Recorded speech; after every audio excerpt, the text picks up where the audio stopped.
Bendiciones, hermanos. Continuamos con el estudio consecutivo del Evangelio de Cristo según San Marcos. Y vamos a abrir nuestras Biblias en el capítulo 10.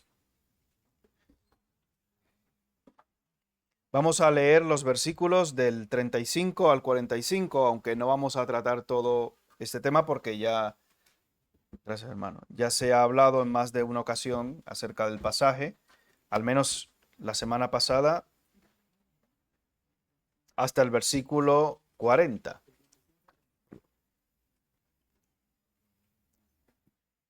Yo me centraré en los versículos del 41 al 45, pero para que entréis en contexto, leemos desde el versículo 35.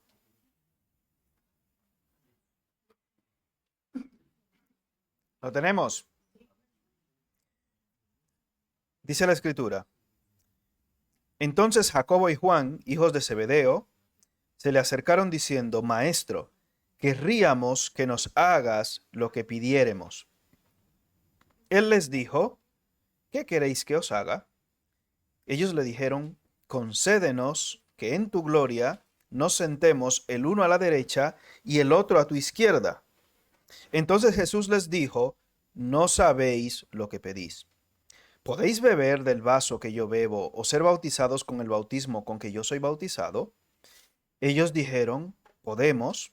Jesús les dijo: A la verdad, del vaso que yo bebo beberéis, y con el bautismo con que yo soy bautizado seréis bautizados. Pero el sentaros a mi derecha y a mi izquierda no es mío darlo, sino a aquellos para quienes está preparado. Cuando lo oyeron los 10, comenzaron a enojarse contra Jacobo y contra Juan. Mas Jesús, llamándolos, les dijo: ¿Sabéis que los que son tenidos por gobernantes de las naciones se enseñorean de ellas, y sus grandes ejercen sobre ellas potestad? Pero no será así entre vosotros, sino que el que quiera hacerse grande entre vosotros será vuestro servidor, y el que de vosotros quiera ser el primero será siervo de todos. Porque el Hijo del Hombre no vino para ser servido, sino para servir y para dar su vida en rescate por muchos. Que el Señor nos bendiga con su palabra en esta mañana.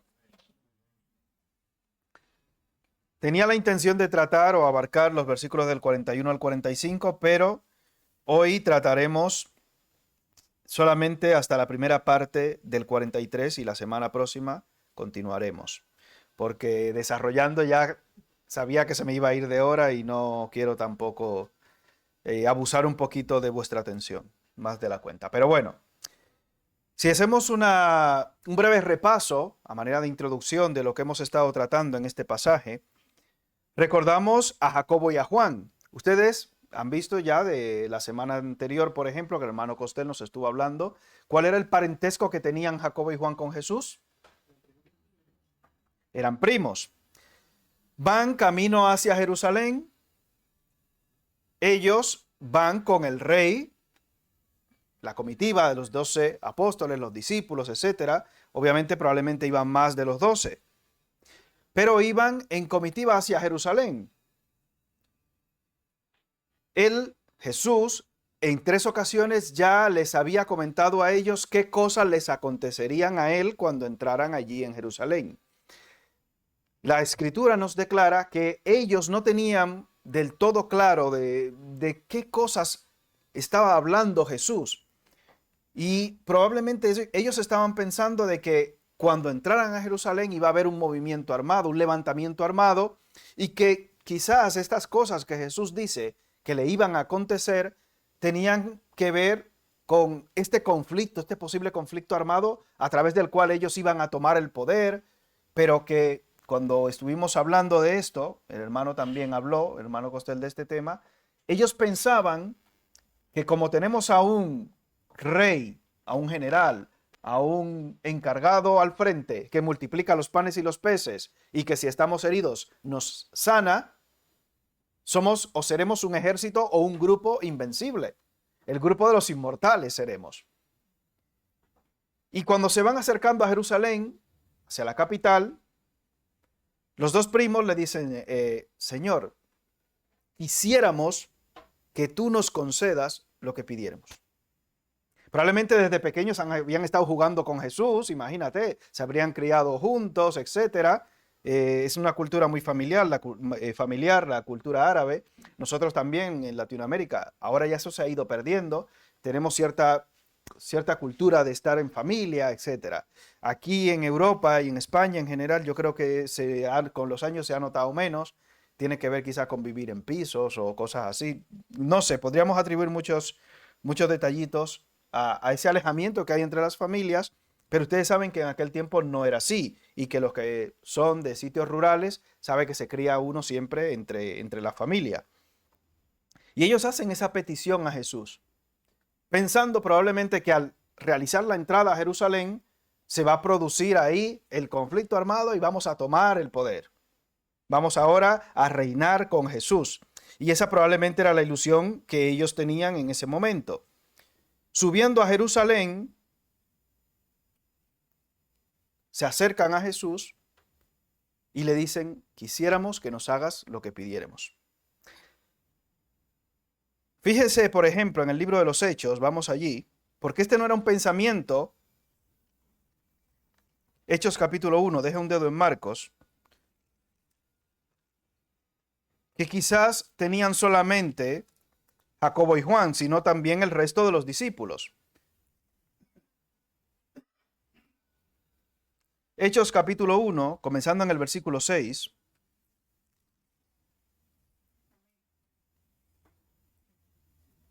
¿Lo tenemos? Hay que aprenderse los libros de la Biblia. Comience por los del Nuevo Testamento por lo menos. Comenzamos en el versículo 6. Esto es después de la resurrección de Cristo.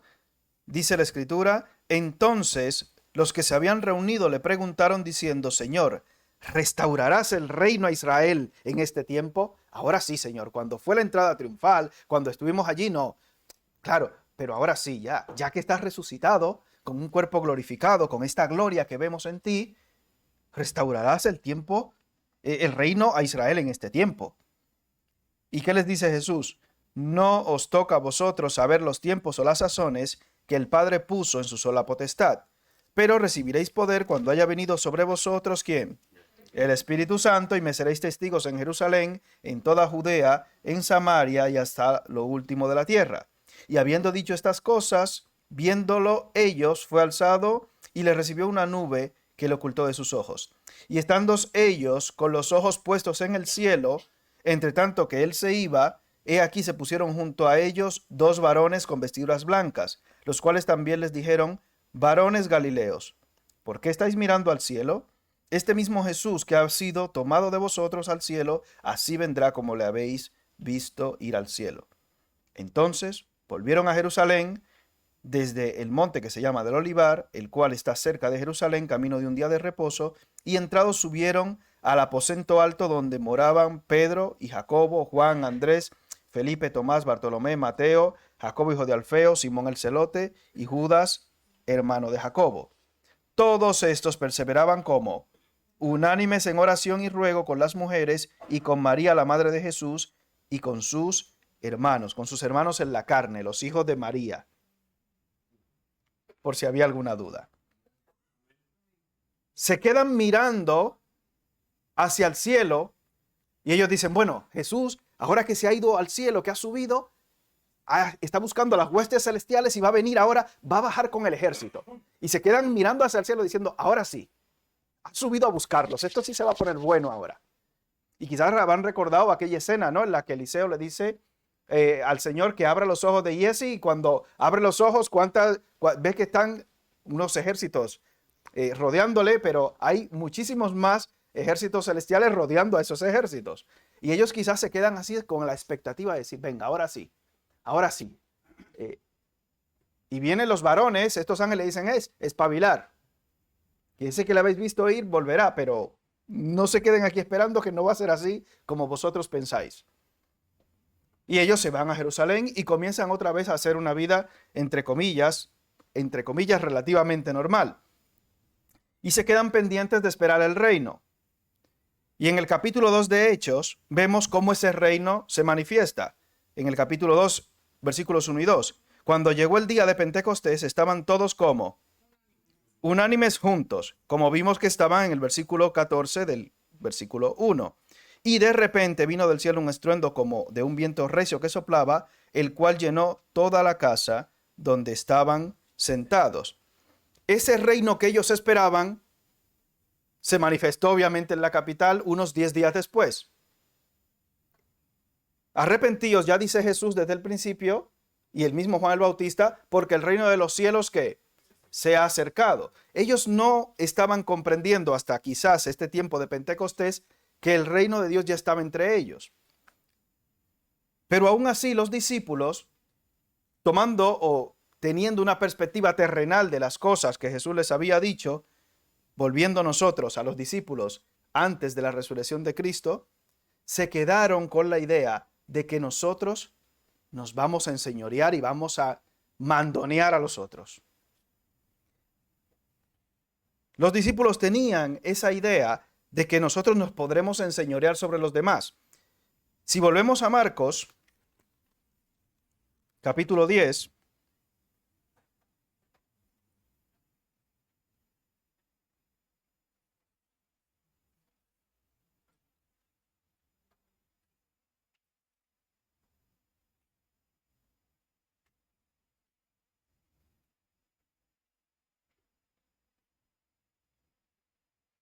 si volvemos a Marcos capítulo 10,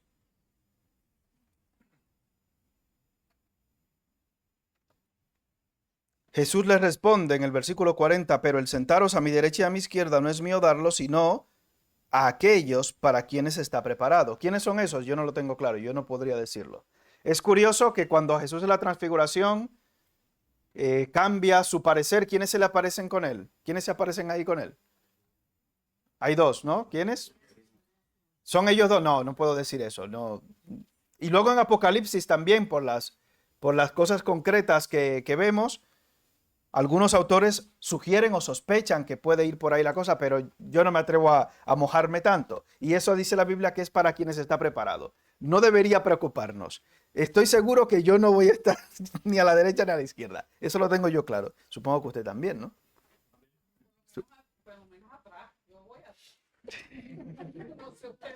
Amén, Fabián. Bien. Con un huequecito, aunque sea, yo me conformo. Si la gloria va a llenarlo todo, dice que la gloria de Dios va a llenarlo todo y en todos. O sea, imagínense, solamente con estar allí ya, es que no, es algo indescriptible. Y será algo indescriptible si sinceramente pensamos y meditamos en ello.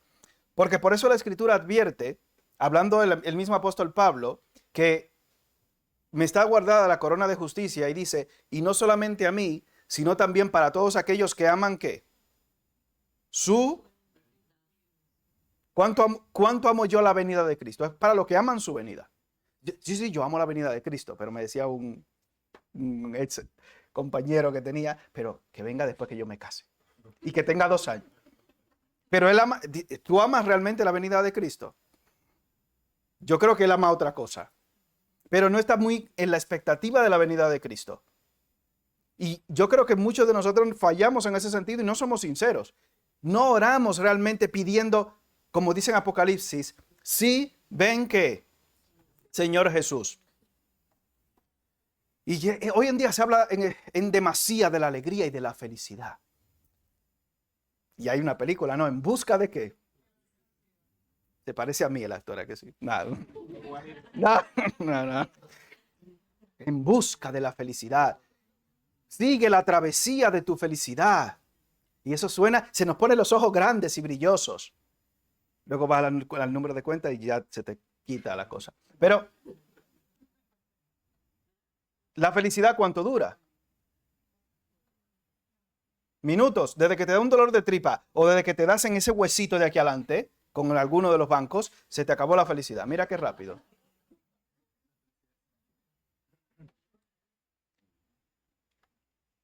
Por eso usted y yo en nuestra vida tenemos tantos conflictos, tantas dificultades. Usted se ha puesto a pensar la cantidad de dificultades que tenemos.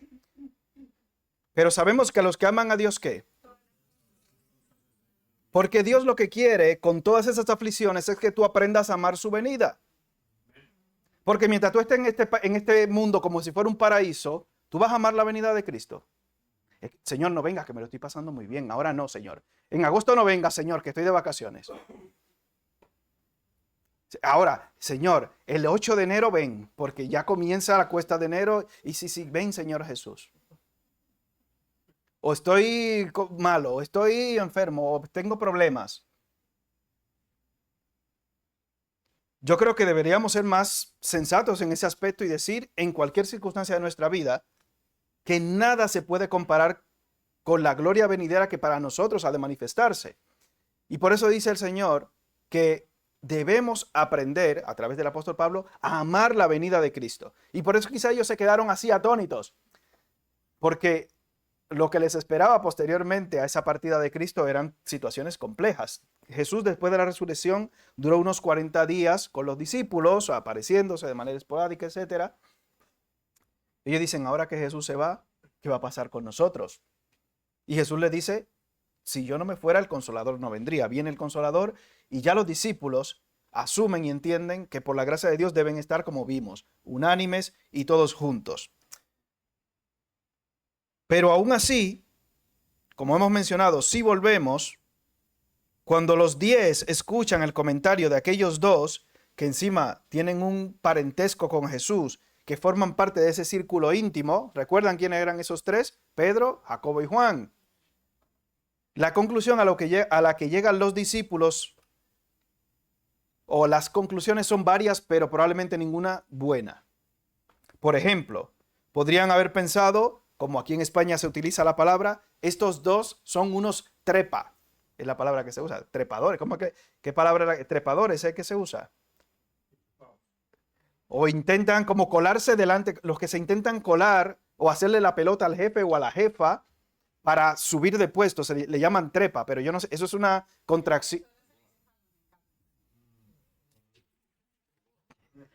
Cada país tiene una forma curiosa de decir como esta gente que se intentan colar.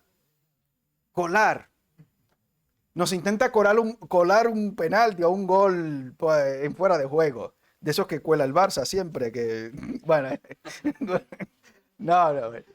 Bueno, no, al Atlético de Madrid que se lo pitan eso de fuera de juego. Que se lo cuentan. Pero estos dos, cuando los otros 10 se enteran, dicen, nos la quieren jugar. Ahora que vamos a Jerusalén, mira cómo estos dos son tan avispados y tan listos que se nos quieren colar delante. ¿A quién de ustedes le gusta que se le cuelen delante en las filas? A mí no me suele sentar bien. He aprendido a controlar el hambre, porque eso me suele pasar en las colas de la comida, que se me cuelan. Y ya que el jueves, por ejemplo, estaba en un sitio en el hospital para comer y me colaron y veo que me están colando la gente. Me ven cara de buena persona, obviamente. Y era tarde y yo tenía hambre. Sí, pero llega un momento en el cual tú dices, a ver si que me ha pasado alguna vez, cuando llega el último trozo de carne bonita, se la lleva el que se te han colado. Tú dices, ya no hay. Voy a orar al Señor que te caiga mal. Pero, bueno. Pero estos dos discípulos, ¿qué intentaron hacer? Colarse. Y los otros 10, ¿qué hacen? Enfadarse muchísimo. Tenían motivos y razón los otros 10 para enojarse, como dice el versículo 41. Los otros 10 comenzaron a enojarse contra Jacobo y contra Juan. ¿Tenían motivos realmente los otros 10 para enojarse? A simple vista parece que sí. Pero si vamos al capítulo 9, aquí mismo, versículos 33 al 35 de Marcos,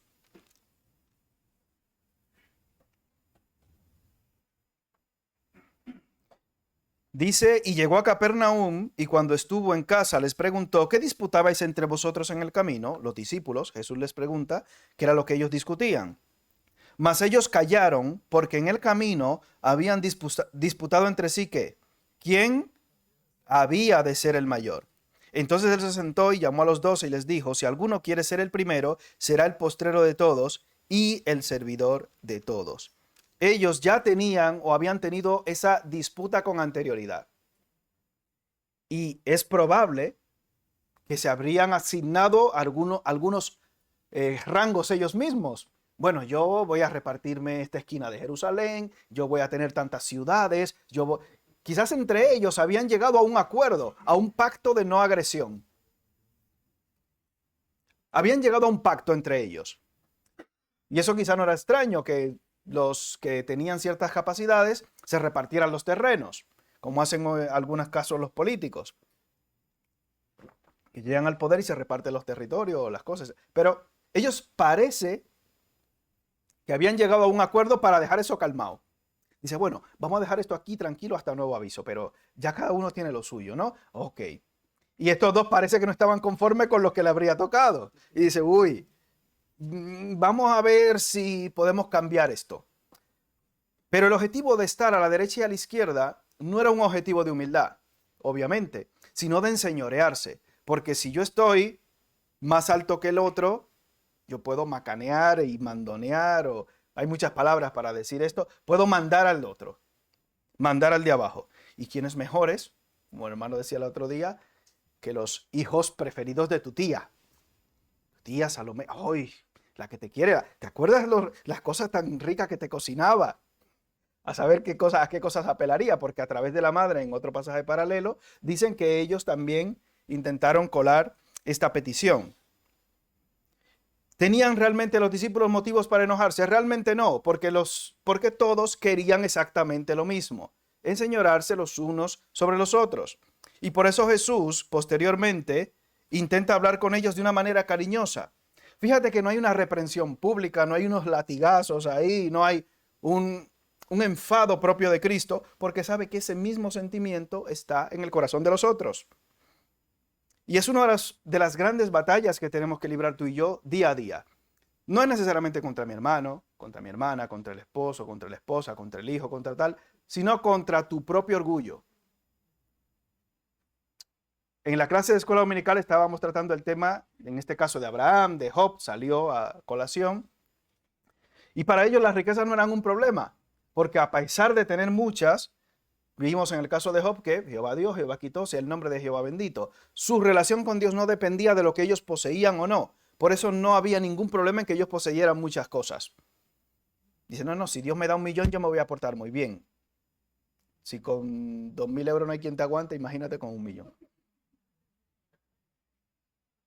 El orgullo, hermanos, es algo que está ahí constantemente, intentando brotar de nosotros. Y estos discípulos que estaban con Jesús, los 12, estaban ahí con Cristo, tenían este tipo de problemas de manera patente y evidente, imagínate tú y yo. Pero si yo sané a 16 y yo a 4 y yo resucité y yo hice esto, imagínate tú qué cosas saldrían ahí. Quizás nos escandalizaríamos tú y yo hoy si en esta disputa, porque dice la Biblia que estaban disputando entre sí. Si yo soy el favorito, yo soy el discípulo amado y yo soy esto.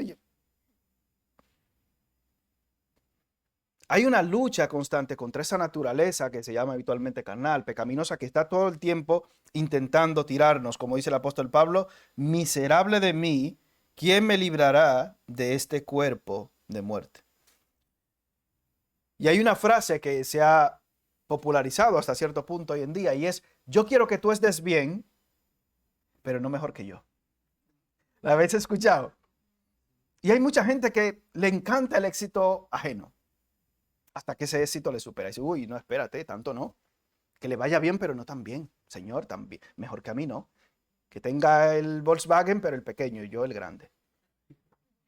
El Mercedes, yo el grande y él el pequeño. Pero que tenga un Mercedes. Y voy a orar por ti para que tenga un Mercedes, pero yo voy a orar para que yo tenga uno más grande que el tuyo. Bien. O el que le guste, no sé, los Dacia también, el Dacia grande. Bueno, no sé. Pero que le vaya bien, pero no mejor que a mí. Y los discípulos también tenían esa sensación.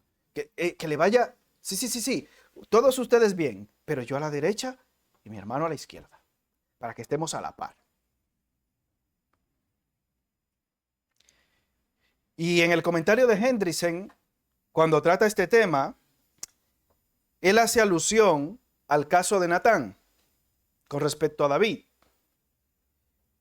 Y dice que los discípulos se enojaron y tuvieron esta reacción, pero ellos no fueron capaces de evaluar anteriormente su reacción. Y es algo que muchas veces nos pasa también a nosotros. Tenemos una reacción de ira y enojo, entre comillas, santo, hacia el pecado ajeno. Es una indignación, es indignante. ¿Cómo se ha atrevido a decir o hacer esto, aquello, etcétera? Y cuando somos confrontados por nuestro propio pecado, somos muy condescendientes y complacientes. No es para tanto.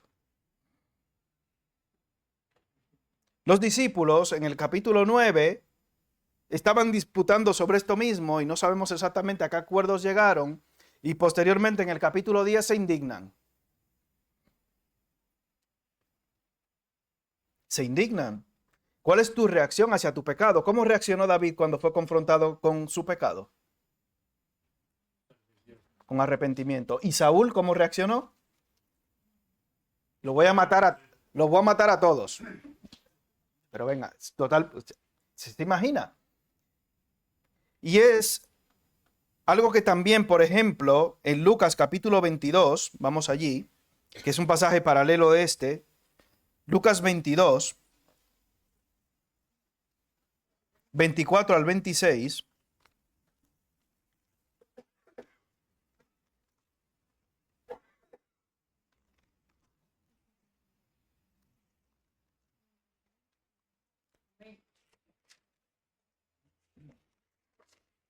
¿Lo tenemos?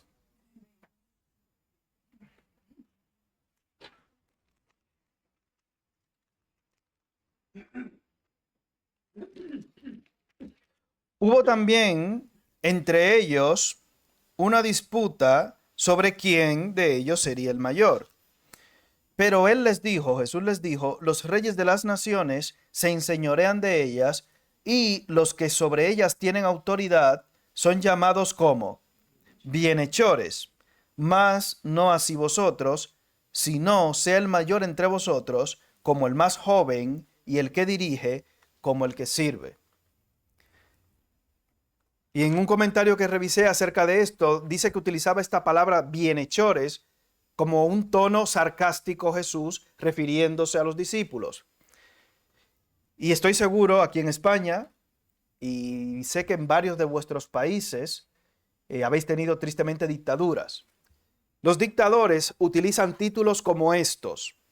Bienhechor de la paz, es un bienhechor. En mi país había uno, el benefactor de la patria. Aquí en España, el caudillo. Llevan un título, el generalísimo, no general, no.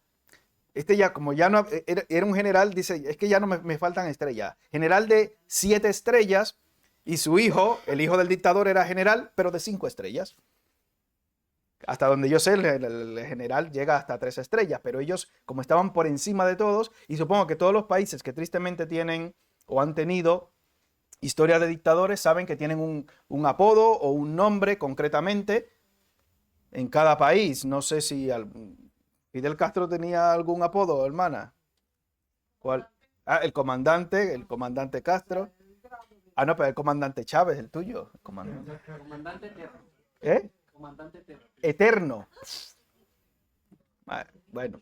Y Maduro no tiene, no, Maduro no tiene de eso. Ah, bueno, es un presidente electo, no tiene. Bueno. Pero eso, y aquí en España, como les digo, en cada país tienen un título, y Jesús les dice, ustedes van por otra vía. Ustedes pertenecen a un reino, tienen un reino, formáis parte de un reino, pero no de esta manera, como enseñoreándose de los demás, como intentan hacer aquellos que tienen autoridad y poder. Vosotros no sois así.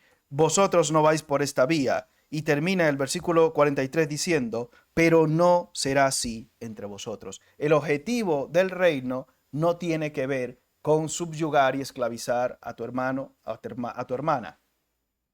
No tiene que ver con esto. ¿Hasta qué punto los discípulos entendieron esto? Yo espero que les haya quedado claro a partir de ahí. No lo sé yo si habrá sido así, pero Jesús les aclara, no será así entre vosotros. Y parte de las características de nosotros los creyentes, los hijos del reino, es que las cosas en este reino no funcionan como en el reino de los seres humanos, de los pecadores. de los que no tienen a Cristo. Las cosas en este reino de Cristo no funcionan de la misma manera. En el reino de los cielos, 2 más 2 no son 4. Si pueden apagar el aire, que la gente, la calefacción, porque la gente está agobiada, yo creo. ¿O sí? Pero bueno, parece que así no se duermen. Bien, así no sé. Si les da frío, luego se acomodan y se me duermen. Pero bueno. Bien. Y aquí encontramos un reino diferente. Quizá el hermano Rodolfo al escuchar el diferente hubiera cantado un mundo diferente, pero no. Es un reino diferente. No, pero no será así entre vosotros. Y eso aquí entonces cuesta. Porque Jesús comienza a hablar de la grandeza del servicio y de la grandeza que viene a través del servicio.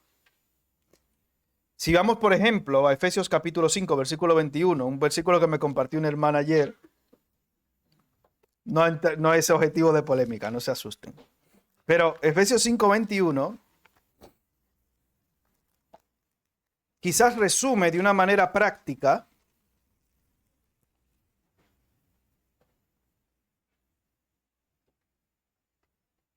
la idea que Jesús intenta transmitir del reino de Dios y del reino de los cielos.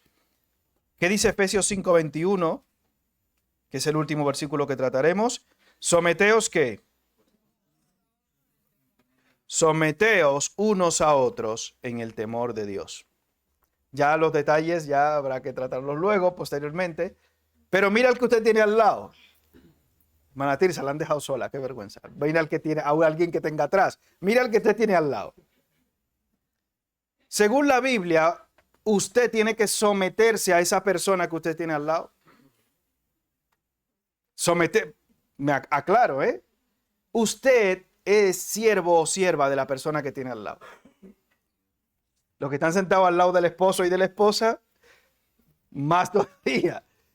No, aquí no va por ahí, que estamos empoderados y empoderadas. Como decía el hombre, yo en mi casa siempre tengo la última palabra. Sí, mi amor. Sí, señora. Bueno. Es un discurso desagradable hoy. El decir que yo tengo que servir a esa otra persona o someterme a la otra persona. Por eso dice Jesús en Lucas que el que manda sea como el más joven. A nosotros, si vamos a tomar una decisión en la iglesia, por ejemplo, no se nos ocurre preguntarle a estos niños tan preciosos que tenemos aquí, ¿de qué color podemos pintar la iglesia, niños? De rosa purpurina, ¿que sí? ¡Hola! ¿A qué no se nos ocurre? Pero la Biblia dice que el que manda sea como el más joven. Que tenga esa capacidad de humildad de recibir, si fuera una reprensión, si fuera un halago, si fuera alguna corrección, lo que fuera. Jesús les dice, ustedes tienen que actuar como siervos. Suena fuerte, pero ¿qué otro sinónimo tiene la palabra siervo? Esclavo. Uy, no. ¿Recuerdan cuando Jesús le dice esto a los fariseos? En el Evangelio según San Juan le dice, nosotros no hemos nacido de fornicación, nosotros no hemos sido nunca esclavos de nadie, nosotros tenemos un Padre que es Dios, nosotros no nos sometemos a nadie, porque tenemos el concepto de que somos reyes y sacerdotes, yo soy un príncipe, yo soy hijo del Rey de Reyes y Señor de Señores. Mucho cuidado conmigo, que yo oro y mando fuego y vamos y quemo todo. Mira al que está al lado otra vez. Ese que está al lado o esa que está al lado, ¿de quién es hijo? Espero que digas de Dios. Bueno, hijo de su madre y de su padre o hija de... Sí, si está sentado al lado de un hijo o una hija de Dios, él o ella también es un rey, un sacerdote, como dice la Escritura, es un príncipe, y tú debes sometimiento a él y él a ti, en Cristo, en Cristo. Usted y yo somos esclavos por amor los unos de los otros. Somos siervos por amor los unos de los otros. ¿Eso significa que usted va a coger y se va a subir encima de mí a caballito y me va a estropear el cuerpo? No, no, sin ir a los extremos. Pero estamos puestos para servir y eso es lo que Jesús está intentando transmitirle a los discípulos. Porque ellos tienen, al igual que tú y yo, el concepto errado, contaminado por el mundo y por el pecado, de las cosas espirituales y de las cosas de Dios. Cuando ellos reciben la palabra reino en su mente y en su corazón, lo que están pensando es en opulencia. Y las decisiones que muchas veces tomamos en nuestras vidas están casi siempre contaminadas por el pecado. Cuando nos fijamos en un coche, digo, ¿cuál coche quieres? El Ferrari de 2 asientos. Ese. Oh. ¿Cuánta gente caben ahí? Tú y la mochila, nada más, ni siquiera. ¿A cuántos hermanos vas a poder traer a la iglesia en el Ferrari de 2 asientos? En eso no has pensado, ¿a que no? ¿No te has intentado conseguir una furgoneta o uno de 7, uno de 9? No, eso no. Coche de tus sueños. ¿Qué significa? ¿Que tu sueño qué es? Tu sueño está contaminado por el pecado. ¿Es malo un Ferrari? En sí no es malo. En sí no es malo. No soy muy de ese tipo de coches, pero en sí no es malo. Pero si vas a comprar un Ferrari, con 3 gomas de un Ferrari, te compras también una furgoneta grande con 3 gomas de esas. Tendrás que pensar en que, bueno, el Ferrari es para venir a la reunión de caballeros los sábados en la tarde, por ejemplo. Y así muchas otras cosas. ¿Qué carrera voy a estudiar en la universidad? La que me dé mucho dinero. ¿Voy a servir al Señor? ¿Cómo voy a poner a postrar esa carrera a los pies de Cristo? ¿Cómo voy a servir al Señor con esto? No lo sé, pero mucho dinero. Espérate, pero ¿qué es lo que buscas? ¿Estás buscando la voluntad de Dios en eso? ¿Estás buscando algo que tiene que ver con Dios o servir con eso? Y escuchaba un podcast no hace mucho de que muchas veces se equivocan los jóvenes en ese sentido, pensando que las carreras son las que dan dinero, las carreras en general. Y no es así. Lo que te va a dar o a generar dinero económicamente hablando es a qué cantidad de personas tú vas a servir. Porque la gente paga por servicio. Si tú me sirves, te pago. Y si tú tienes una carrera o una habilidad que sirve a 100 millones de personas, pues ya sabes que aunque te den 1 céntimo, 2 céntimos cada uno, vas a tener mucho dinero. No he echado los números del todo, pero ya usted sabe, aunque sea poquito, si son muchos, vas a tener mucho dinero. ¿Cómo yo voy a presentar esto para un servicio a Dios? En todos los aspectos de mi vida. Todos. ¿En qué o en quién estoy pensando en el momento en el cual yo oro o hago una petición? Porque pedís y no recibís, ¿por qué? Porque pedís ¿cómo? Para gastar en vuestros deleites. ¿Recibieron Jacobo y Juan recibieron esta petición? No. No. ¿Cómo estás orando tú? ¿Cómo estoy orando yo? ¿Estoy dejando que sea mi carne que ore? ¿O estoy orando en el Espíritu, realmente? Y por eso estamos escuchando hoy una cantidad casi infinita de personas declarando, atando, cogiendo. Porque yo quiero en mi carne lo que yo quiero. ¿Qué quiere Dios? ¿A alguien le importa lo que Dios quiere? Debería importarnos a ti y a mí. Jacobo y Juan estaban pensando en Cristo cuando hicieron esta petición, en glorificar a Dios. Por eso el hermano titulaba el mensaje una petición inconsciente. ¿Cómo estás orando tú? ¿Cómo estoy orando yo? ¿En qué estoy pensando yo cuando oro? ¿En mi propio deleite o estoy pensando en la gloria de Dios? Y eso es bueno para nosotros, que recordemos lo que dice el versículo 43. Pero no será así entre vosotros. Nosotros somos un pueblo diferente. Nosotros somos personas diferentes en Cristo. Esperemos que eso nunca se nos olvide. De modo que si alguno está en Cristo, ¿qué? Nueva criatura es. Las cosas viejas, ¿qué? Y he aquí todas son hechas nuevas. Oremos. Padre, te damos gracias por este privilegio que tú nos das de ser transformados, renacidos por tu sangre, por el sacrificio que Jesús hizo por nosotros en la cruz. Te damos gracias, Padre, porque en ti somos nuevas criaturas. Que podamos entender, Señor, que debemos buscar primeramente el reino de Dios y su justicia, y que todas estas cosas os serán o nos serán añadidas. Estas cosas que nos inquietan, que nos preocupan, pero que muchas veces dejamos simplemente que sea la carne que guíe nuestros deseos, nuestros anhelos, nuestras peticiones, Señor. Perdónanos, porque el querer el bien está en nosotros, pero no el hacerlo.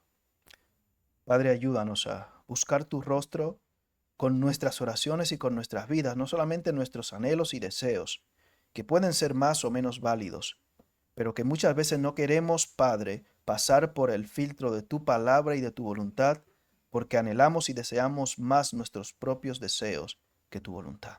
Perdónanos, Padre, porque muchas veces se nos olvida de que tu voluntad es buena, es agradable y perfecta. Padre, ayúdanos a glorificarte con todo lo que hagamos. Ayúdanos, Señor, a serte fieles. Padre, te pedimos también que en este día, si alguno no ha tenido la oportunidad, el privilegio de conocerte, que tu Santo Espíritu le convenza de pecado, de justicia y de juicio. Ayúdanos, Padre, a nosotros también los que hemos ya creído, a reconocer a mi hermano, a mi hermana, como dice la Escritura, como superior a mí mismo, para presentarme en servicio a Él, pensando que cualquier servicio que preste a mi hermano o mi hermana lo estoy haciendo directamente a ti, Señor. Padre, gracias porque tú nos has amado siendo aún pecadores. Gracias, Padre, que podamos rendir nuestra voluntad a ti, para que podamos tener, Señor, paz y tranquilidad en el Espíritu. Ayúdanos a rendirnos, Señor, a tu santa, perfecta y divina voluntad. En el nombre de Jesús. Amén. Hermano William.